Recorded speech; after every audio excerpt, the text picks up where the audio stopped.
Happy accidents have happened today. I tell you what, I was designing this really cool grapes and vines applique for all of us to play with, and I came up with a whole new technique. Let's get started.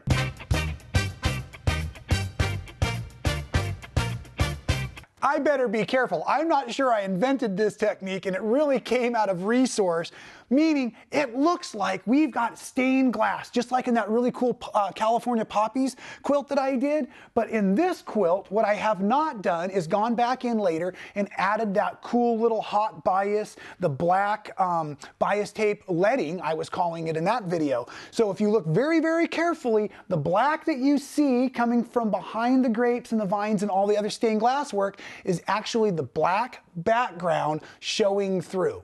Now I have created a pattern for you that you can purchase and follow along, but if you're a designer yourself and you want to just think about the way I'm using this technique, please dive deep with us today, because that's where we're going to go for you here. Now, I've used the Tonga Treats Batiks from Timeless Treasures, and I absolutely love the color choices in here. When I got my fabric, I had actually purchased a 10 by 10 square pre-cut pack, and that's not usually used for applique, I know. So the pattern was designed, as you can see, that all the shapes fit on the 10-inch squares. Now, when I got my pack home and opened it up, the first thing I wanted to do was separate out my colors. So I did that. I started by choosing 5 of my purples, lights, mediums, and darks, and these all represent the grapes, and the darkest one is a little bit of the circles you see in the background stained glass. And then I also did 5 of the greens, and I love that limey green. That punch against the black is amazing, I think. So the greens here, light to dark, 5 of those, and those are for the leaves and the vines. Okay, and then in the background fabrics, these are the ones I used for the backgrounds. They were more of my multicolor, the brighter ones that are going to really do a lot of, you know, that light and glass coming through. Now, if you look at the quilt very carefully, you can see that I tried to pick my lightest squares to be in that bright zone where the light would be coming through. So this is the fabric that I chose for those really light ones. And then I also used this fabric here, that I really liked, but I chose it specifically because it was the smaller little print. And if you look at the quilt here, you'll be able to see that it is the kind of mini glass panel that runs all the way around the quilt. And I think that that gives the background a lot of fun character and texture as well. So I chose that one specifically as well. Even the background pieces have shapes for them, so you're going to need to cut out a bunch of 10-inch squares of fusible web. I prefer the Heat and Bond Featherlite for all of my work, so that's what this is. Now, if you've never done a fusible quilt before, what you'll do with your pattern pieces is you'll take your pattern pieces and you'll put your fusible web down, and with a little fine Sharpie marker, I want you to draw around all the shapes that you see, and I also want you to go in and put all the numbers and letters that you see, because those are the names of the pieces. And once those are all done, then they get ironed onto the back side of the fabric. Now, you're dealing with batiks, so most of these don't really have a back side, so I look at the fabric quickly, and if I find that there's a duller side, then I choose that as my back side of the fabric. So at any rate, I want you to go ahead and get all of the pieces, if you're following the pattern, get all of your pieces made and fused, and then we're going to go ahead and start cutting them out. Now I'm going to choose a real quick and easy one to cut for you so we can do this fast. I've got the ones we're going to need already pre-cut as well. So first thing I want to point out, where you see an X in any of the patterns, that is a piece that's going to be, I hate to use the word waste, so let's use it for another project another time. The part with the letter in it, this one's going to be M3. It's one of the outer panel pieces around here. Then what I'm going to do is I'm going to use that Shark Applicutter. It's primarily designed for this kind of work. And I hold it like a pen. And I'm going to come in here and I'm just going to go ahead and start cutting on the line so that I have the glue of the fusible web all the way to the edge of my piece. And then these are meant to be pretty straight lines, so you could use a ruler, but the funny thing is my Shark is not designed to fit up against the side of a ruler, so we're just going to cut a nice straight line there. This part goes away here, and then this part like this would go away. And look at this, I'm actually now going to turn the actual fabric, And that makes that cut real easy. And then the last thing I want to do, especially on the outside or the glass pieces, not the grapes, not the vines and leaves, is any of this excess here where the fabric was maybe a little bit larger than 10 inches square. I want to go ahead and just trim that down for that same reason that I want glue all the way to the edge. And if you're brand new to quilting and designing, welcome, by the way, to the club. It's a great place to be. We're glad you're with us. But secondly, fusible web is a fray block. So why we want the glue all the way to the edge is so that it doesn't unravel as much over time. So that's another reason why we're focusing on that. So that would be the M3 piece that has already been cut out. Now, as I mentioned, there's a little layout map I've got. You can follow along. It's in that description below. And I want you to go ahead and use that as we put our pieces into place. Now, the way this particular one is designed, the background, as I've said a couple of times, is the entire canvas.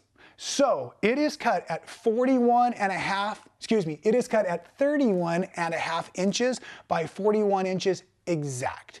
And that is important because that gives us that rough 1/4 inch between the pieces, right? So roughly that 1/4 inch you see here in between all the pieces.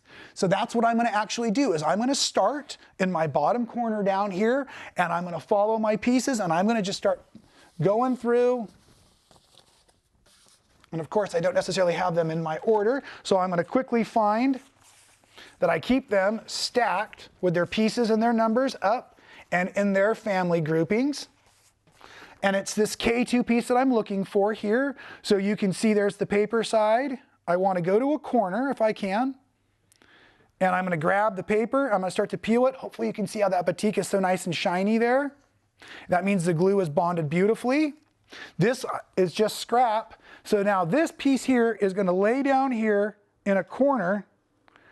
And what I want to do is I want to start building in my framework so that I can get everything kind of, I want to call it dry fit, and then I will later on adjust all of the pieces before I press anything. So if you're listening for a rule right now, your rules are you may not even get your iron hot yet, because we're going to put all of our little pieces in as we go, and then we're going to press it all at once.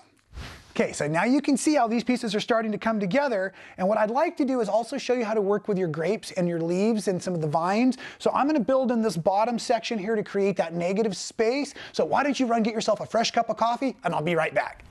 So you can see here that I've started to fill in all of the glass panels or the background of our stained glass for our applique here. And I do need to get all of these pieces down, and I wanted to start showing you how to build in the grapes. So the first thing we're looking at is just making sure I've kind of got equal distances of black background showing through, and all of this can be slightly adjusted later.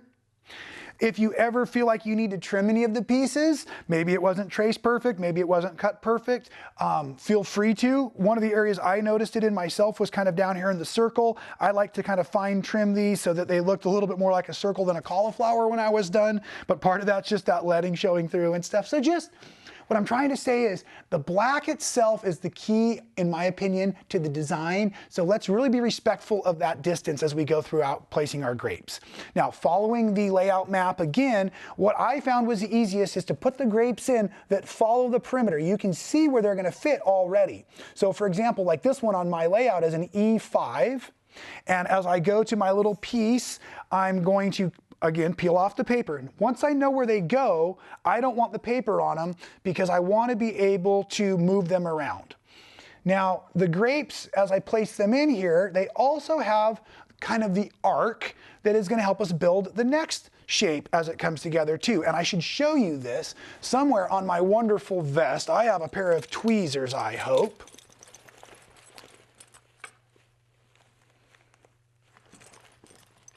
Nope. I don't see my tweezers handy, but my other favorite tool for this is my stiletto. Either works great. But I love to be able to, without touching everything, come in here and manipulate as I need little bits and turns. And so what I found for myself, if fitting one of the grapes into that pocket was important, then keeping the arc of that grape to help the next pocket form is also important, is what I'm trying to say. So anyways, that was the 5 of color E. Then E6 is going to fall in there. Don't leave your scraps on the table because you'll keep trying to use them. There's my E6, wonderful. And this is just like paint by numbers. It is so much fun to go ahead and do, whether you're following someone else's design or creating your own, right? So that just fits in there like that.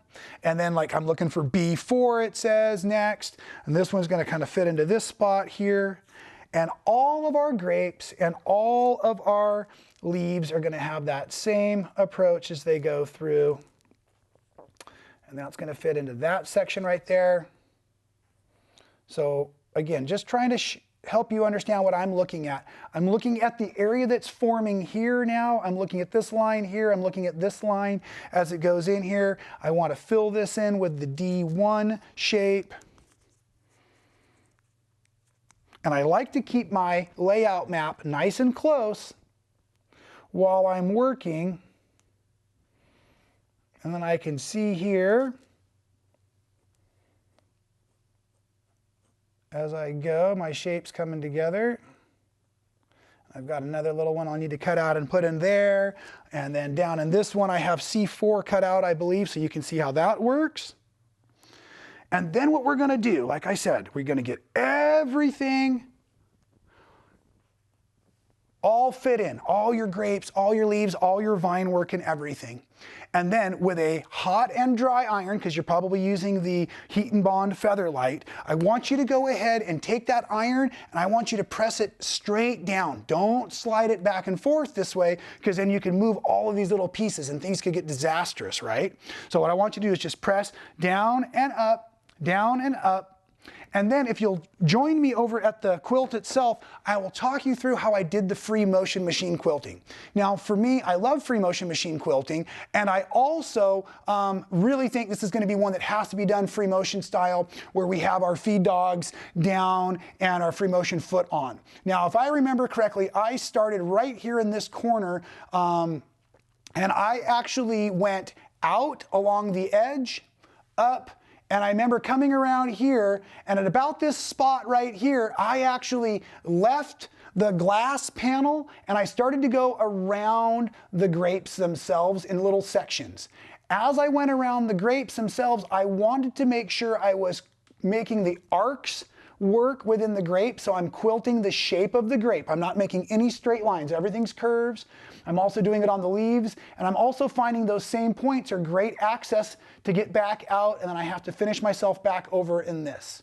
Now, in this particular quilt, I did very, very few starts and stops. I used that black area as a path, even if I had to stitch right along an area that I had already stitched down, so I could use it to travel between the places that still needed to be machine quilted. Now it is a quilt and it's small to medium in size, so we do want to start in the middle like I pointed out, and we want to work from that middle in all of our directions with our free motion machine quilting. That will add a ton of character and loft to your project, as well as secure all of your batik pieces. One last thing to point out before I let you get started on your very own is in my background, my glass panel pieces, I also specifically did not do free motion at all in these areas. I wanted it to look like glass. I didn't want to distract the eye. I wanted you to just focus on the grapes and the vines and the leaves and then the background and all of that detail work. It is fused, so it's not going to loft up or pucker in any way. If you felt the need to machine quilt it, I would then go with a matching thread, not the black thread, and maybe just a real simple grid line across there to kind of put in an additional pane in your glass, something like that. So at any rate, and I'm thinking about what I almost just said, think about that for a long time, right?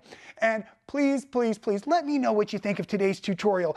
Obviously, I'm experimenting a little bit here with the concept of playing with teaching you the applique and showing you how to use some of the patterns. But those of you who are like me and you don't really want to follow a pattern, well, heck, I want you to learn something from us here at Man Sewing as well. So anyways, let me know what you think of the design. Let me know what you think of the approach. And let me know what you think every time you're here with us right here at Man Sewing.